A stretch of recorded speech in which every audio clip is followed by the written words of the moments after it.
Hello viewers, নমস্কাৰ IV ইণ্ডিভিয়াৰ্ছ in আছামিজৰ সমূহ দৰ্শকসকললৈ অসমীয়া নতুন বছৰ আৰু বহাগ বিহুৰ বহুত শুভেচ্ছা আৰু উলগ জনালোঁ। আশা কৰোঁ আপোনালোক সকলোৱে বছৰৰ বিহুটো নিজৰ আত্মীয়জনৰ লগত পৰিয়ালৰ লগত ভালদৰে পালন কৰিছে। অসমততো এতিয়া বাৰিষা বতৰ চলি আছে বুলি শুনিছোঁ, বহুত বৰষুণ হৈ আছে। আমি মুম্বাইত আছোঁ আৰু ইয়াত যেনেকৈ পাৰোঁ তেনেকৈ বিহুটো উদযাপন কৰিবৰ চেষ্টা কৰিছোঁ। যদিও ঘৰত থকা ভালেমান বছৰ হ'ল, প্ৰায় 15 বছৰমানৰ পৰা আমি অসমত বিহু উদযাপন কৰিবলৈ পোৱা নাই, তথাপি আমাৰ যিবিলাক ৰীতি নীতি আছে সেইবিলাক অলপমান পালন কৰি এসাঁজ থলুৱা অসমীয়া খাদ্য ঘৰতে ৰান্ধি খাই আমি বিহুটো বা বিহুৰ ট্ৰেডিশ্যনখিনি পালন কৰিবলৈ চেষ্টা কৰোঁ। আৰু বিহু উপলক্ষে আমি দুপৰীয়াৰ সাজৰ কাৰণে কিনো ৰান্ধিছিলোঁ সেইখিনি মই ভাবিলোঁ এই ভিডিঅ'টোৰ জৰিয়তে আপোনালোকৰ লগত শ্বেয়াৰ কৰোঁ বুলি। তেনেহ'লে চাওঁচোন আহক কিনো আমি ৰান্ধিছিলোঁ বিহু বুলি।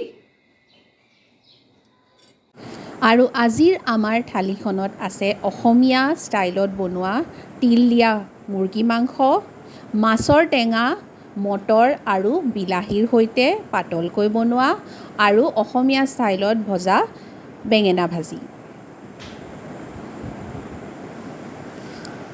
আৰু এইখন হৈছে আমাৰ দুপৰীয়াৰ লাঞ্চ থালিখন। তেনেহ'লে আহক আমি ৰান্ধিবলৈ আৰম্ভ কৰোঁ।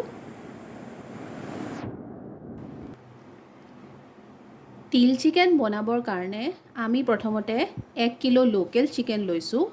চিকেনখিনি ভালদৰে ধুই লৈছোঁ আৰু তাৰপিছত শুকুৱাই জোখমতে নিমখ, হালধি, মিঠাতেল আৰু 1 চামুচ মিট মছলা দি 2 ঘণ্টামান মেৰিনেট কৰি থৈছোঁ। এতিয়া আমি এখন পেনত আধা কাপ কলা তিল,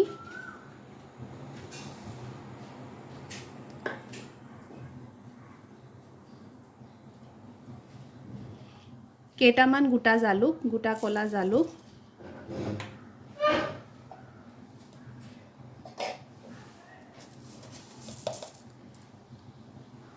1 টিস্পুন জিৰা,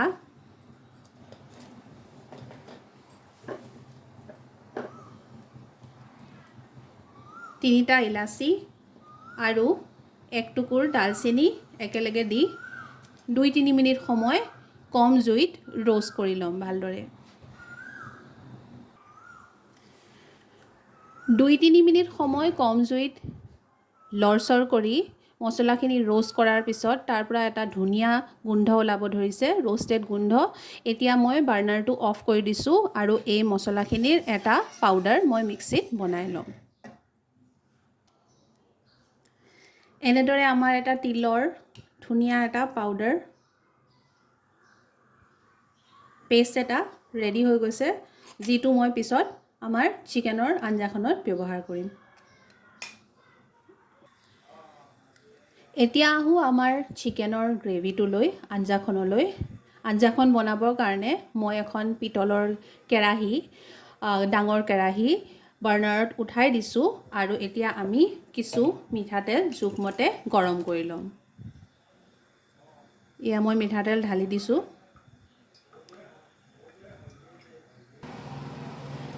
আমাৰ মিঠাতেলখিনি গৰম হৈ আহিছে, তাৰ পৰা অলপ কিছু পৰিমাণে ধোঁৱা ওলাব ধৰিছে আৰু আমি গম পাইছোঁ যে তেলখিনি গৰম হৈ আহিছে।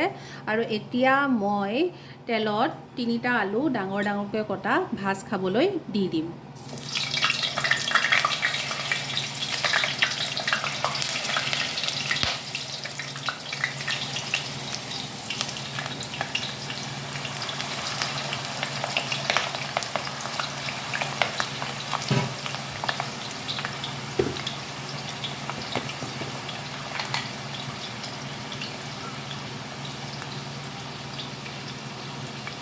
লগতে আলু কেইটুকুৰত অলপমান নিমখ ছটিয়াই দিছোঁ।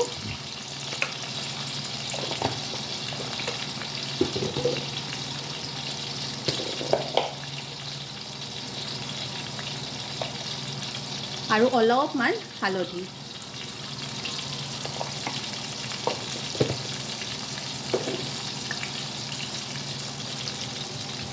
আৰু এতিয়া মই আলু কেইটুকুৰ ভালদৰে নমচুৱাকৈ ভাজ খোৱালৈকে ভাজি থাকিম। আমাৰ অসমীয়া মুৰ্গীৰ জোলখন বা চিকেন কাৰীখন আলু নহ'লে সম্পূৰ্ণ নহয় জানো? সেইকাৰণে আমি আলু কেইপিচ মচমচীয়াকৈ প্ৰথমতে ভাজি লৈছোঁ। 5 মিনিটমান গৰম জুইত ভাজি থকাৰ পিছত আমাৰ আলু কেইপিচ মচমচীয়াকৈ ভাজ খাই উঠিছে, দুইফালে চাব পাৰে। এতিয়া মই আলু কেইপিচ উঠাই দিম আৰু বাকীখিনি বস্তু কেৰাহীত দি দিম।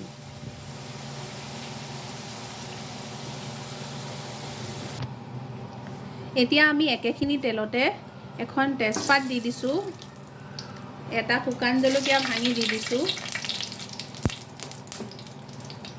আৰু এয়া পিহি লোৱা 4টা মজলীয়া আকাৰৰ পিঁয়াজ, এইখিনিও দি দিম তেলত।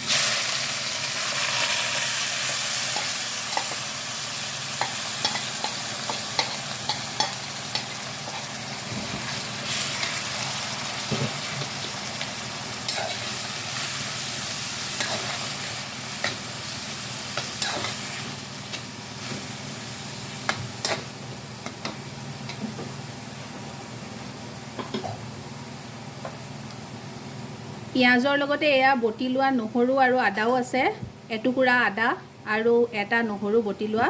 নহৰুখিনি প্ৰথমতে দি দিম পিঁয়াজৰ লগত, কাৰণ নহৰু ভাজ খাবলৈ কিছু সময় লাগে।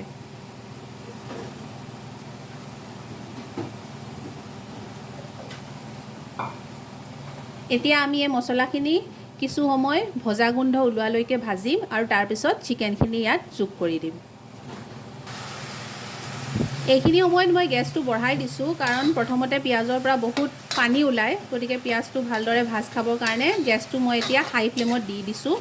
পিতলৰ কেৰাহীত বস্তু ৰান্ধিবৰ কাৰণে অকণমান গেছটো চাই থাকিব লাগে, মাজে মাজে হাই ল' মিডিয়াম কৰি থাকিব লাগে, কাৰণ ইয়াত ভালদৰে লৰাই নাথাকিলে আৰু চাই নাথাকিলে বস্তু লাগি ধৰাৰ প্ৰৱণতা আছে।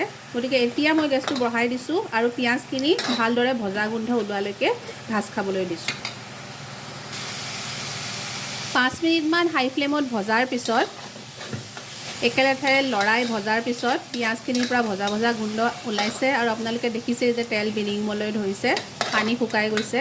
এতিয়া ইয়াত মই চিকেনখিনিও লগ কৰি ভালদৰে ভাজ খাবলৈ দিম চিকেনখিনি।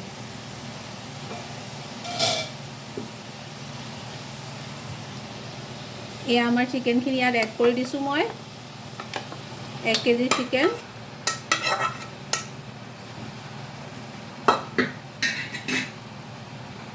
লগতে বটি থোৱা আদাখিনিও দি দিছোঁ।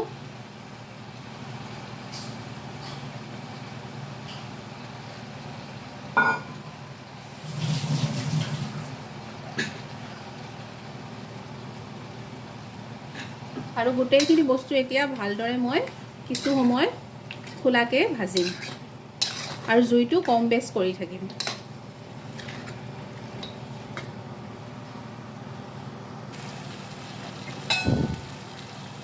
10-15 মিনিটমান খোলাকৈ ভজাৰ পিছত চিকেনখিনিৰ পৰা অলপ তেল বিৰিঙিবলৈ ধৰিছে আৰু চিকেনটো এনেকৈ ভাজিলে মানে তলৰ পৰা লৰাই দিব লাগে,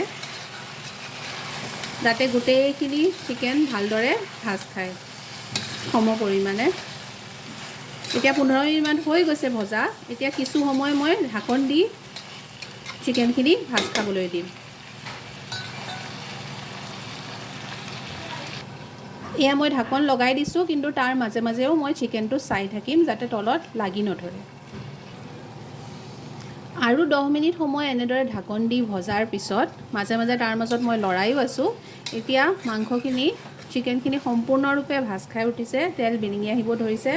মই আগতেই ভাজি থোৱা আলুখিনি ইয়াত এড কৰি দিম আৰু কিছু সময় ভাজিম।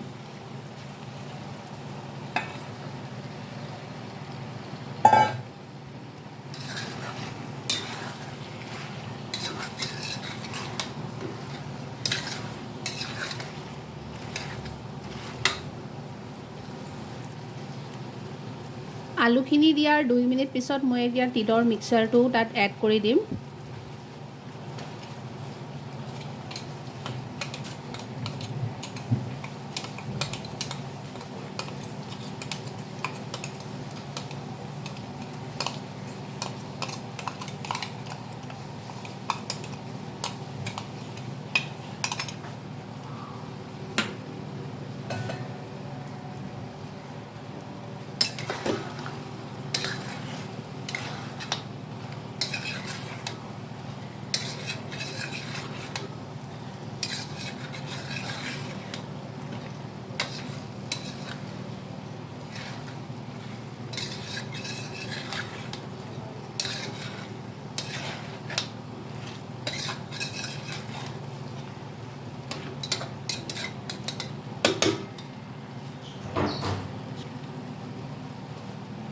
আৰু এতিয়া মই ইয়াত একেবাৰে নামমাত্ৰ পানী এড কৰি ঢাকন দি এইখিনি কেৰাহীখনতে অকণমান সময় উতলিব দিম 2-3 মিনিটমান। এতিয়া মই ঢাকন খুলি চাম।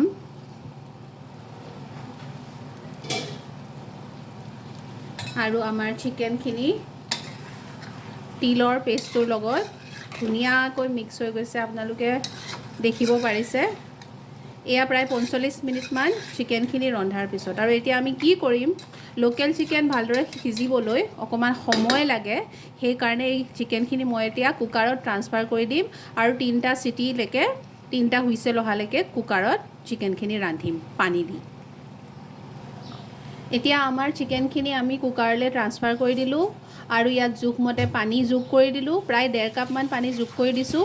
আৰু বাৰ্ণাৰ অন কৰি দিয়াৰ লগে লগে এতিয়া আঞ্জাখিনি উতলিব ধৰিছে আৰু মই এতিয়া ইয়াত লিডখন লগাই 4টা হুইচেল আহিব দিম আৰু আমাৰ তিল চিকেন ৰেডি হৈ যাব। আমাৰ চিকেনৰ আঞ্জাখন বনাই হৈ গ'ল আৰু এতিয়া আমি আমাৰ মাছৰ আঞ্জাখন বনাম।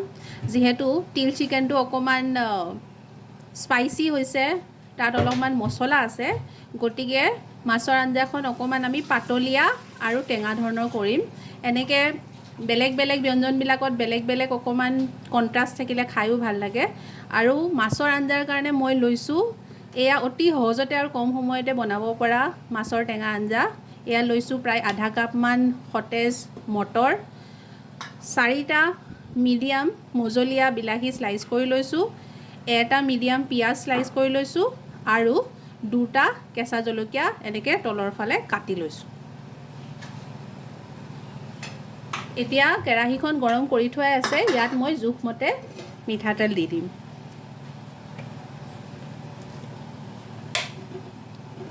কম মিঠাতেলতে বনাবৰ চেষ্টা কৰিম এই মাছৰ টেঙা আঞ্জাখন।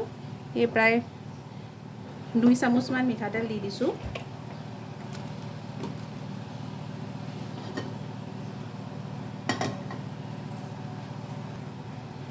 এতিয়া আমাৰ তেলখিনি গৰম হোৱাত ইয়াত মই 1 চামুচ পাঁচফোৰণ হাতেৰে মোহাৰি দি দিছোঁ। পাঁচফোৰণ ফুটিব ধৰিছে।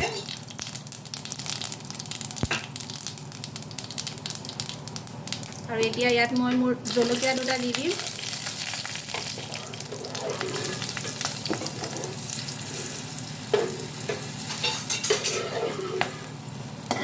জলকীয়াটো এটা ভাল ফ্লেভাৰ আনি দিব। আৰু লগতে আমাৰ পিঁয়াজখিনিও দি দিম।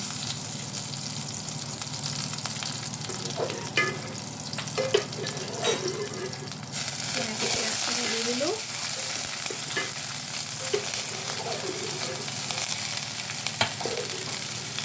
পিঁয়াজখিনি ভাজ খালে আমি ইয়াত আমাৰ বিলাহীখিনি যোগ কৰি দিম। 2 মিনিটমানৰ পিছত পিঁয়াজখিনি আমাৰ ভাজ খাই গৈছে আৰু এতিয়া আমি আমাৰ বিলাহীখিনি যোগ কৰি দিম।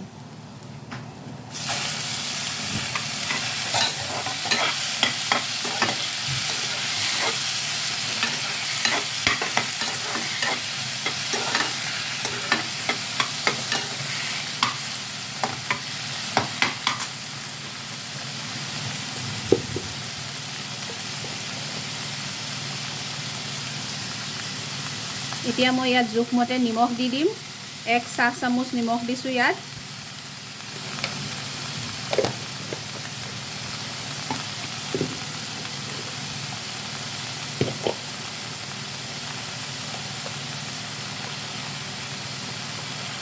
আৰু আধা চাহ চামুচ হালধি।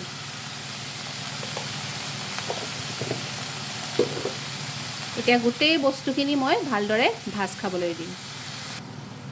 নিমখ হালধি দিয়াৰ পিছত বিলাহীখিনিৰ লগত মই মটৰখিনিও যোগ কৰি দিছোঁ, কাৰণ মটৰখিনি ভালদৰে ভাজ খাব লাগিব। আৰু এতিয়া গোটেইখিনি বস্তু মই ভাজিব দিম, মাজে মাজে ঢাকোন মাৰি দিম আৰু মাজে মাজে খোলাকৈও ভাজিম গোটেইখিনি ফ্ৰাই হৈ যোৱালৈকে।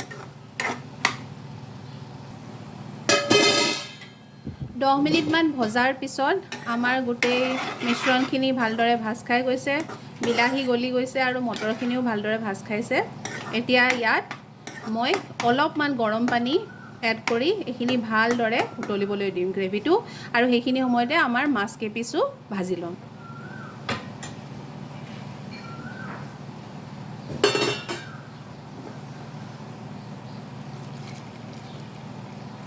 বহুত পানী নিদিওঁ, অলপমান পানী দি এইখিনি ভালদৰে উতলিব দিম।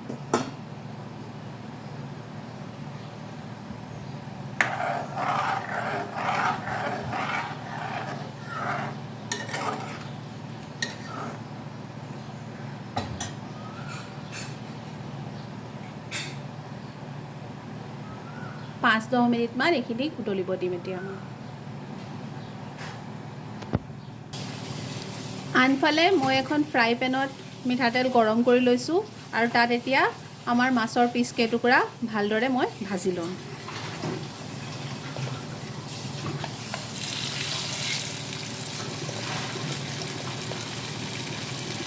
এয়া আমি মাছৰ টেঙা আঞ্জাখনৰ কাৰণে ৰৌ মাছ লৈছোঁ।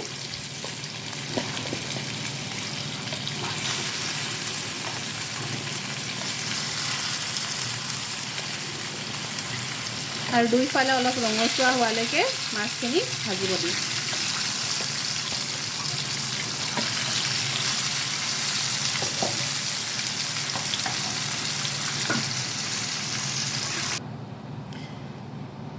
মাছ কেইপিচ ভালদৰে ভাজ খোৱাৰ পিছত আমি আঞ্জাখনত এড কৰি দিছোঁ আৰু এতিয়া আমি আঞ্জাখন 2-3 মিনিটৰ কাৰণে ভালদৰে উতল আহিবলৈ দিম আৰু তাৰপিছত নমাই থৈ দিম।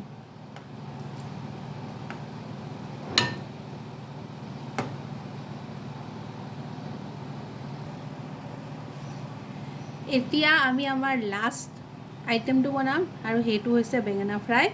বেঙেনা ফ্ৰাই কৰিবৰ কাৰণে মই বেঙেনাখিনি কাটি লৈছোঁ টুকুৰ টুকুৰকৈ আৰু তাত 1 চামুচ বেচন, 1 চামুচ পিঠাগুড়ি, অলপমান ৰঙা জলকীয়া পাউডাৰ, অলপমান কালজিৰা, অলপমান গোটা জিৰা, অলপমান নিমখ আৰু হালধি দিছোঁ আৰু এই গোটেইখিনি বস্তু এতিয়া মই পানী দি অকণমান টানকৈ মিক্স কৰি ল'ম আৰু ফ্ৰাই কৰিম।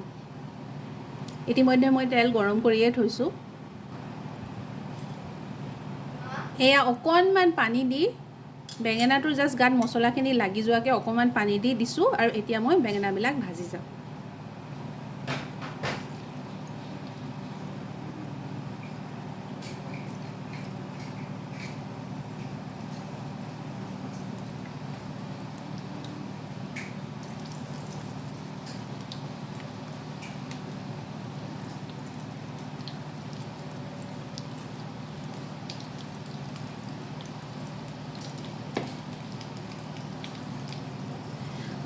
আমাৰ বেঙেনাখিনি মচমচীয়াকৈ দুইফালৰ পৰা ভাজ খাই আহিছে।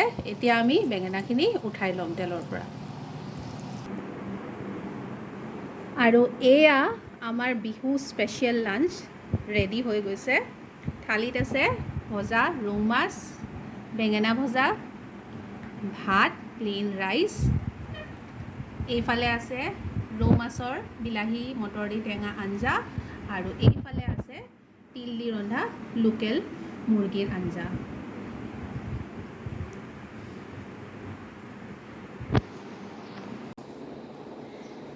প্ৰিয় দৰ্শকসকল, আশা কৰোঁ আপোনালোকে আজিৰ আমাৰ এই অসমীয়া থালিখন আৰু অসমীয়া ব্যঞ্জন কেইবিধ চাই ভাল পালে।